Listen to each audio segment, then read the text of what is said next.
ce geste de toi viendra mon secours.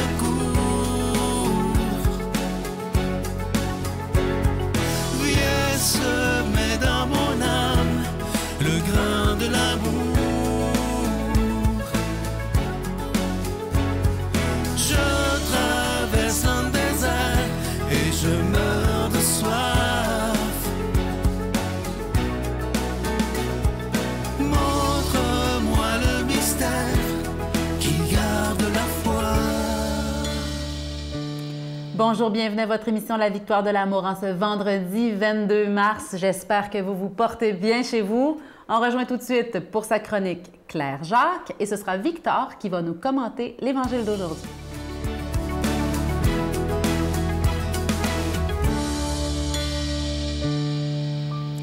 Bonjour, bienvenue en ce vendredi matin un peu spécial aujourd'hui. Vous savez que l'équipe me donne carte blanche pour vous parler de ce que je veux. Ils sont vraiment très, très généreux. Ils me font confiance, ils ont foi en moi. Mais ce matin, j'avoue que c'est délicatement que je m'en viens vous faire cette chronique parce qu'ils ne sont pas au courant. Puis j'espère que ça va être correct. Alors, je vais vous lire une lettre. C'est une lettre témoignage. Une journée qui s'annonçait comme toutes les autres allait être le prélude à une aventure magnifique. Une recherchiste me contacte, Julie Niquette, un petit bonheur sur deux pattes. Cette jeune fille m'invite à venir faire une visite à la Victoire de l'amour comme invitée. J'ai dit oui, par curiosité, je l'avoue. Sylvain fait des bonnes entrevues, vous le savez, c'est vrai. Mais toute l'équipe au complet est heureuse de vous recevoir ici et ne ménage aucun détail pour qu'on s'y sente bien. Parce qu'ici, on prend le temps de bien faire les choses, là. C'est très rare de nos jours, parce que maintenant, à la télé, c'est plus une usine à saucisses, ça va vite, pas le temps de respirer que c'est fini, ciao, bye, puis t'es dehors en train d'attendre ton taxi. Mais ici, Sylvain crée avec chaque invité une bulle chaleureuse, bienveillante. Ça donne le ton. Puis Sylvain, écoute, je suis touchée des nombreux efforts que toi et ton équipe déployez jour après jour pour que chaque invité et que chaque collaborateur trouve sa voix VOIX et sa voix VOIE. C'est formidable. C'est une émission par jour, tous les jours, qui est préparée ici. C'est pas rien.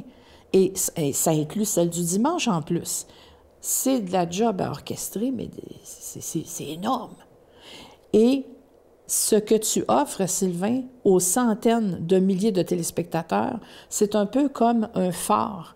C'est un réconfort et c'est de la chaleur humaine et c'est de l'inspiration au quotidien. Il faut être fait fort, F-O-R-T, pour être un phare, P-H-A-R-E. Et toi, Sylvain, t'en es un.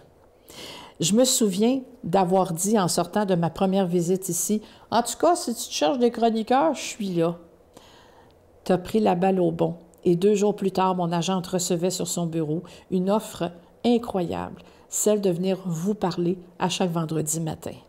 La joie de cette bonne nouvelle, évidemment, fut suivie d'une crise de panique, bien sûr. Je ne suis pas thérapeute, psychologue, théologienne. Qu'est-ce que je vais faire là? Je suis qui, moi, pour dire aux gens quoi penser, quoi faire? Ils ont dit non, parle des choses que tu aimes, parle des choses qui t'intéressent, parle de tes découvertes, d'où les messages de la vie. Eh bien, merci Sylvain, merci à toute l'équipe. Merci de votre confiance qui me donne des ailes. Puis merci de nous donner une plateforme à nous, un moment à chaque jour pour qu'on puisse se retrouver, se recueillir et célébrer ce qui nous unit. Je termine avec un dernier merci à vous tous et toutes qui nous regardez, qui nous écrivez, qui envoyez un don. Merci d'être là. Merci d'être les merveilleux humains que vous êtes. Ensemble, on peut toujours aller plus loin, mais ensemble, dans la foi, on va magnétiser tout ça et offrir encore plus de meilleure façon. Et merci à toute l'équipe de nous permettre ça. Bonne journée. Notre Père qui es aux cieux, que ton nom soit sanctifié, que ton règne vienne, que ta volonté soit faite sur la terre comme au ciel. Donne-nous aujourd'hui notre pain de ce jour. Pardonne-nous nos offenses, comme nous pardonnons aussi à ceux qui nous ont offensés. Et ne nous laisse pas entrer en tentation, mais délivre-nous du mal, car c'est à toi qu'appartiennent le règne, la puissance et la gloire pour les siècles des siècles. Amen. Je continuerai à croire, même si tout le monde perd espoir. Je continuerai à aimer, même si les autres parlent de haine. Je continuerai à construire, même si les autres détruisent. Je continuerai à parler de paix, même au milieu d'une guerre. Je dessinerai des sourires sur des visages en larmes et je tendrai les bras à ceux qui se sentent épuisés. Oui, je continuerai à croire. Comme vous le savez, à chaque année, pendant le carême, il n'y a pas de cadeau du mois. Ce sera la même chose cette année. Ce qu'on vous invite à faire, c'est de donner sans rien attendre en retour, simplement parce que nous sommes des amoureux de Dieu et qu'on veut être des croyables, pas juste des croyants. De dire, on va essayer de faire quelque chose, chacun selon nos moyens, pour que la parole de Dieu soit annoncée, comme Jésus nous le demande dans les Évangiles, lorsqu'il nous dit « Allez de par toutes les nations », annoncer la bonne nouvelle. Et la meilleure façon d'annoncer la bonne nouvelle, c'est par la télévision, par les réseaux sociaux, par tous ces moyens technologiques qu'on peut avoir aujourd'hui. On peut faire le bien. Je vous donne l'adresse. La Victoire de l'Amour, case postale 120, succursale Boucherville à Boucherville, le J4B 5E6. Je vous la redonne. La Victoire de l'Amour, case postale 120, succursale Boucherville à Boucherville, le J4B 5E6. Également par téléphone, par carte de crédit du lundi au jeudi, de 8h à 17h dans le 514-523-4433, 523-4433 ou sans frais le 1-888-811-9291. 1-888-811-9291 et aussi sur notre site Internet qui est un moyen très rapide, sécuritaire et efficace de faire votre don, le www.lavictoiredelamour.org. Alors, merci de tout cœur de ce que vous ferez pour la Victoire de l'Amour. Et comme je vous le dis depuis quelques semaines, et je trouve ça tellement beau, vous savez que vous avez des abonnements, j'ai des abonnements à toutes sortes d'affaires. Et si on décidait pour 2024 de dire, moi, je vais avoir un abonnement aussi pour la foi, et je pense que c'est le plus important parce que ça nourrit notre intérieur et notre âme. Alors, merci de tout cœur de ce que vous ferez pour la Victoire de l'Amour. Et moi, je suis dans une gratitude la plus totale parce que je trouve qu'on est chanceux d'avoir cette émission depuis tant d'années.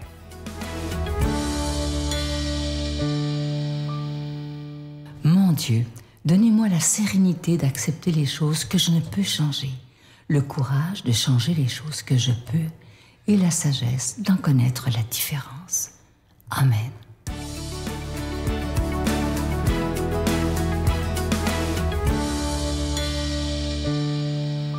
Ce qui m'émerveille dans l'Évangile aujourd'hui, c'est toutes les œuvres que Jésus fait, tous les miracles et les signes qu'on peut voir encore aujourd'hui et auxquels on peut croire pour développer notre foi en Dieu. On a des raisons de croire bien sérieuses. L'évangile d'aujourd'hui, l'extrait, c'est celui-là. En ce temps-là, de nouveau, des Juifs prirent des pierres pour lapider Jésus. Celui-ci reprit la parole. « J'ai multiplié sous vos yeux les œuvres bonnes qui viennent du Père. Pour laquelle de ces œuvres voulez-vous me lapider ?» Ils lui répondirent « Ce n'est pas pour une œuvre bonne que nous voulons te lapider, mais c'est pour un blasphème. Tu n'es qu'un homme et tu te fais Dieu. » Jésus leur répliqua « N'est-il pas écrit dans votre loi « J'ai dit, vous êtes des dieux » Elle les appelle donc des dieux, ceux à qui la parole de Dieu s'adressait, et l'écriture ne peut pas être abolie. Or, celui que le Père a consacré et envoyé dans le monde, vous lui dites « Tu blasphèmes parce que j'ai dit « Je suis le Fils de Dieu » Si je ne fais pas les œuvres de mon Père, continuez à ne pas me croire. Mais si je les fais, même si vous ne me croyez pas, croyez les œuvres. Ainsi vous reconnaîtrez, et de plus en plus, que le Père est en moi et moi dans le Père. » Eux cherchaient de nouveau à l'arrêter, mais il échappa à leurs mains. Il repartit de l'autre côté du Jourdain, à l'endroit où, au début, Jean baptisait, et il y demeura. Beaucoup vinrent à lui en déclarant « Jean n'a pas accompli de signe, mais tout ce que Jean a dit de celui-ci était vrai. » Et là, beaucoup crurent en lui. Jésus est un peu provocateur, mais c'est vrai. Et en même temps, ça me fait rire, parce qu'il y a des gens qui veulent lapider Jésus. Là, Jésus est en danger, explicitement. Les gens veulent le tuer avec des pierres. Ils ont ramassé et ils s'apprêtent à les lui jeter.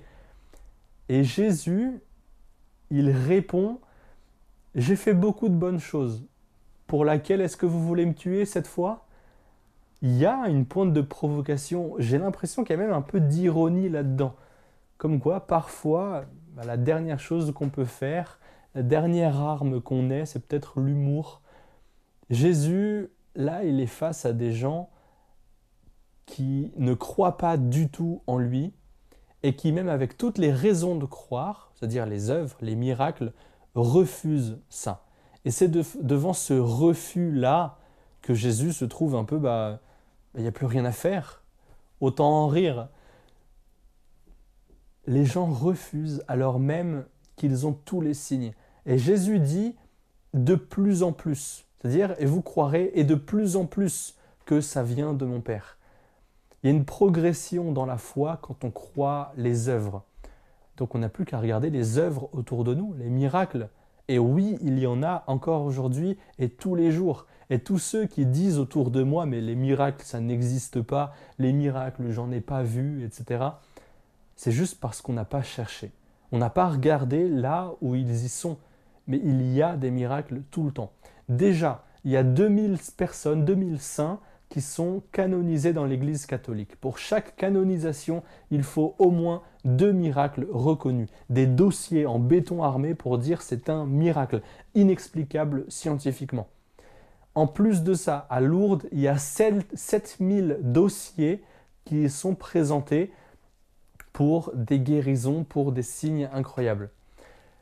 Il y a plein d'autres choses, des gens qui disent qu'ils ont vécu des choses extraordinaires, mais qui ne vont pas non plus demander un procès pour que ce soit reconnu en miracle. Il y en a plein. Il y a des gens qui sont guéris miraculeusement. Je vous laisse regarder sur Internet l'histoire de Bruce Van Natta, par exemple. Carrément, son intestin a repoussé. Alors, il devait mourir. On lui a enlevé une partie de l'intestin parce qu'il a eu un grave accident. Quelqu'un est venu prier au-dessus de lui, au nom de Jésus, qu'il guérisse, son intestin a repoussé. Bref, des choses assez folles, mais on a toutes les preuves, les dossiers des médecins, on a absolument tout pour croire. On a les œuvres. Toutes les semaines, dans une paroisse à Paris, et une fois par mois, dans une autre paroisse, il y a ce qu'on appelle la prière des malades. Et dans tous les pays, il y a ça, des prières des malades, où les gens viennent prier à l'église, où c'est organisé, et des gens guérissent à chaque fois. Combien de cancers j'ai vu guéris, des jambes cassées avec des gens qui marchent après. Il y a des miracles. C'est juste qu'on ne va pas les voir. Et comme on ne va pas les voir, on ne les voit pas et on dit « ça n'existe pas ». Cherchons autour de nous des prières des malades, des gens qui ont des choses incroyables à raconter. Laissons-nous toucher par ça, émerveiller par ça. Notre foi grandira. Parce qu'on a toutes les raisons de croire. La foi catholique est vraie, rationnelle et incomparable. Croyons en Jésus. Si on a du mal à croire en lui, pour lui, croyons au moins les œuvres, mais croyons, la foi grandira.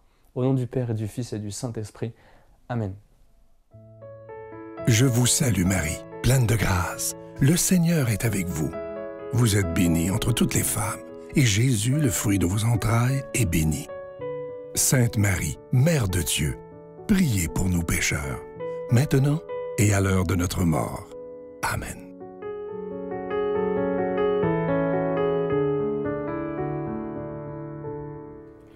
Est-ce que vous fréquentez votre refuge intérieur? Moi, je me suis plu dans ma vie et encore quotidiennement à aller là, à l'intérieur et à visualiser, à rêver mon espace intérieur avec toute ma créativité, mon imagination. Je vous souhaite de vivre cette démarche-là, de vous construire à l'intérieur de vous ce château, cette cabane dans l'arbre, ce refuge, quel qu'il soit, hein, de l'imaginer, de l'inventer, de le créer, de le décorer, pourquoi pas, et d'aller vous réfugier là où Dieu habite, dans ce refuge intérieur.